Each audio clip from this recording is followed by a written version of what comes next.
पश्चिम बंगाल जो आज सोचता है पूरा हिंदुस्तान उसको कल सोचता है, और ये पश्चिम बंगाल इस इलेक्शन में जो है करके दिखाएगी। वो जय श्री राम का नारा लगा के जो है डिजिटल इंडिया, भौतिक इंडिया, तो ये तमाम चीज़ें हैं, ये इशू भी बनेगा। नमस्कार, आप देख रहे हैं सोशल न्यूज़। मैं आपके साथ मोहम्मद अकरम। कोलकाता में जिस तरीके से आप देख रहे हैं माहौल पॉलिटिक्स को लेकर लगातार होता चला जा रहा है, कहीं टीएमसी के समर्थक तो कहीं बीजेपी के समर्थक। इस बीच कई लोगों ने ऐसा भी बोला कि बीजेपी ने सेंट्रल में कुछ नहीं किया तो फिर कोलकाता में आने का उसका कोई हक नहीं है।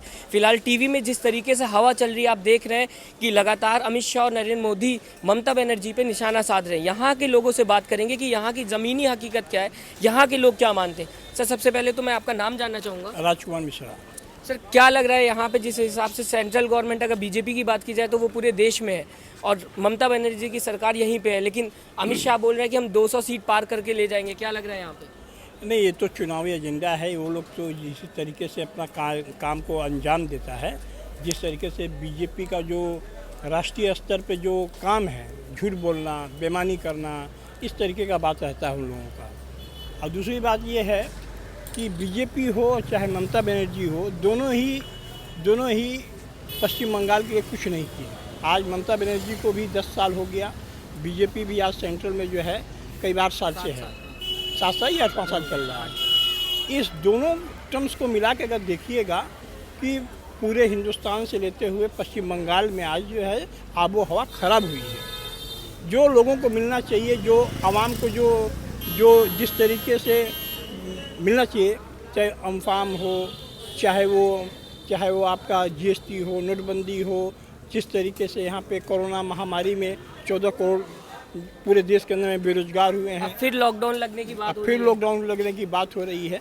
तो ये तमाम चीज़ें जो है दोनों ही स्टेट गवर्नमेंट हो या सेंट्रल गवर्नमेंट हो, दोनों ही गवर्नमेंट जो है फेलियर साबित हो रही है। तो सेंट्रल गवर्नमेंट तो कह रही है ना कि सोनार बंगला बनाएंगे हम, कहीं ना कहीं ममता बनर्जी नहीं कर पाई, हम वो करेंगे। जी, सोनार बंगला कैसे बनाएंगे? सोनार बंगला का मतलब क्या होता है? सोनार बंगला का मतलब होता है एम्प्लॉयमेंट, रोजगार। सोनार बंगला का मतलब होता है कि लोगों की सुरक्षा। सोनार बंगला का मतलब होता है कि सबकी सेहत, हेल्थ जो है वो अच्छी हो, यहाँ का सुविधा हो। सोनार बंगला का मतलब होता है कि पूरे पश्चिम बंगाल के अंदर में जो लॉ एंड ऑर्डर की स्थिति थी वो अच्छी रहे। सोनार बंगला का मतलब होता है कि पूरे पश्चिम बंगाल के अंदर में अमन, चैन, शांति कायम हो। क्या ऐसा है? या बीजेपी ने जिस राज्य में बीजेपी की सरकार है, चाहे वो यूपी हो, चाहे वो बिहार में जो सरकार चल रही है, चाहे मध्य प्रदेश में सरकार चल रही है, और गुजरात में जो सरकार चल रही है, क्या वो सोनार यूपी, सोनार गुजरात, सोनार बिहार क्या हो रहा है? नहीं हो रहा। अभी मोदी जी ने बोला था, एक उन्होंने स्टेटमेंट दी जहां उन्होंने बोला हमने डिजिटल इंडिया बना दिया, यानी कि टिकटॉक से लोग पैसा कमा रहे हैं, डांस करके भी लोग, काफ़ी लोग युवा पैसा कमा रहे हैं, तो भी तो रोजगार में वो बताने की है। नहीं, ये रोजगार नहीं है, ये लोगों की अपना शौक है। एक तरीके का जो बोलते हैं ना कि एक चटिया पूंजीपति, तमाम जो डिजिटल मिल रहे हैं, जो विदेशी कंपनियां आ रही हैं, करना कुछ नहीं है, तो हाँ सिर्फ जो है हिंदुस्तान के पैसे को जो है ऐठना है।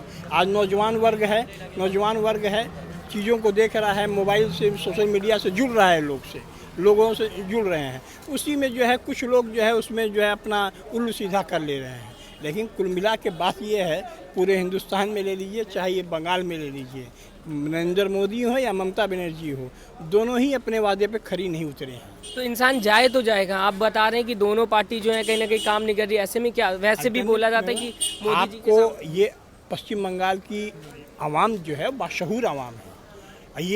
ये तो ना, तो मैं किसी को छोटा नहीं कर रहा हूँ, लेकिन पूरे हिंदुस्तान में आप देखिएगा कि बड़े जैसे आप लोग मीडिया से जुड़े हुए हैं, लेकिन पश्चिम बंगाल जो आज सोचता है पूरा हिंदुस्तान उसको कल सोचता है, और ये पश्चिम बंगाल इस इलेक्शन में जो है करके दिखाएगी कि आज उसके हक में जो काम किया है या जो काम कर रहा है, या जो लोग आज पूरे लॉकडाउन में देखिएगा कि मोदी जी वहाँ से सिर्फ अनाउंस कर रहे हैं, यहाँ पे टीएमसी के नेता जो है चावल चोरी कर रहे हैं, तो कोई कुछ कर रहे हैं, कोई कुछ कर रहे हैं। लेकिन बहुत से ऐसे वामपंथी साथी थे, बहुत से ऐसे कांग्रेसी साथी थे जो लोगों के बीच में जाके उनको मदद के लिए अपने तन मन के साथ में जो है उनके साथ में लगे हुए थे। तो ये आपको हम लोगों को ये समझना होगा कि पश्चिम बंगाल के अंदर, मगरबी बंगाल के अंदर में जो है यहाँ की जनता जो है ना बाशऊर है। यहाँ पे कॉमनल वाली बातें नहीं है। अभी आप देखिएगा एक चीज़, नया चीज़ आपको देखने को मिला होगा। शुभेंदु अधिकारी हो, मुकुल राय हो, मोदी जी हो, अमित शाह हो, वो मंच से जो है जय श्री राम का नारा दे रहे हैं। आज ममता बनर्जी जो है मंच से जो है चंडी पाठ कर रही हैं। क्यों? उन्हें ये लगता है कि डाइवर्शन ऑफ वोट जो है वो कम्युनलाइज किया जा रहा है। तो क्या आज जो राजनीति है आपको कैसी दिख रही है? क्या आज सिर्फ धर्म के नाम पे राजनीति देश में हो रही है? तो देश किस तरफ जा रहा है? इसको पश्चिम बंगाल की जनता अच्छी तरह से समझती है। इतिहास देखना होगा साथी। देखिएगा, आसनसोल में एक मस्जिद के इमाम थे, एक दंगा हुआ आसनसोल में, वहाँ के एमपी थे, उनके वहाँ आसनसोल में बीजेपी का एमपी है जो अभी चालीगंज से चुनाव लड़ रहे हैं। आपको क्या नाम है उनका? बाबुल सुप्रियो। उस मस्जिद के इमाम के बच्चे की उस दंगे में जो है उनका मर्डर हो गया, मारा गया बच्चा। देखिए, इमाम साहब ने एक बात कहा कि इंसानियत को ज़िंदा रखिए। किसी प्रकार का अगर कोई प्रकार का यहाँ पे अगर किसी प्रकार का बलबा होता है, किसी प्रकार का झगड़ा होता है, किसी प्रकार की मारामारी होती है, इसका मेरे बच्चे जो है फिर से जो है उसको कत्ल किया है। पूरी ये पश्चिम, मैं बोलने का मतलब ये है कि पश्चिम बंगाल की जनता जो है ना, सियासी तौर पे बाशऊर है, राजनीतिक तौर पे जो है एकदम सही है। वो अपना फैसला जो है एकदम मिरेकल जिसको बोलते हैं, मिरेकल जो है जिसको बोलते हैं कि एकदम से जो है मिरेकल वाला रिजल्ट 2 मई को आएगा। तो अच्छा, ये भी कहा गया है कि 2 तारीख के बाद ममता दीदी साफ हो जाएंगी। इसको कितना मानते हैं आप? ये जो बयान दिया है बीजेपी ने कि 2 तारीख के बाद ममता दीदी साफ। अरे बयान तो बीजेपी भी दे रहा है, बयान तो ममता दीदी भी दे रही हैं। बयानबाजी तो चल ही रहा है। एक तरफ से चंडी पाठ चल रहा है, एक तरफ से जो है जय श्री राम का नारा चल रहा है। ये एक्चुअली क्या है, दोनों ही साफ है, क्योंकि दोनों में कॉन्फिडेंस नहीं है। उनको भी लग रहा है कि हमारी सरकार नहीं होगी और इनको भी लग रहा है कि मैं जा रही हूँ।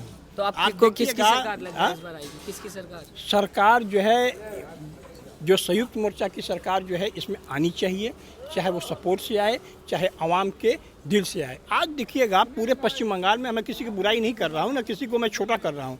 पश्चिम बंगाल का जो अवस्था है, पश्चिम बंगाल की जो नज़रिया है, आज उससे हम लोग हट गए हैं। आप बताइए कि मंच पे एक राजनीतिक मंच है, हमने क्या किया है, ये रिपोर्ट कार्ड लेके हमको जाना होगा। हाँ, और वो क्या करना चाह रहा है, ये रिपोर्ट कार्ड आपको देना होगा। अब बोल क्या रहा है कि हमने ये कर दिया है, आने वाले दिन में ये कर देंगे। ममता बनर्जी बोली, वो जय श्री राम का नारा लगा के जो है डिजिटल इंडिया, भारतीय इंडिया, लोग उससे बज्जन हो चुके हैं। आज हम लोग जिस तरीके से आज शहर में लोग काम कर रहे हैं, तो एक सरकारी योजना है 100 दिन का रोजगार, वामपंथियों ने दिया, कांग्रेसियों ने दिया।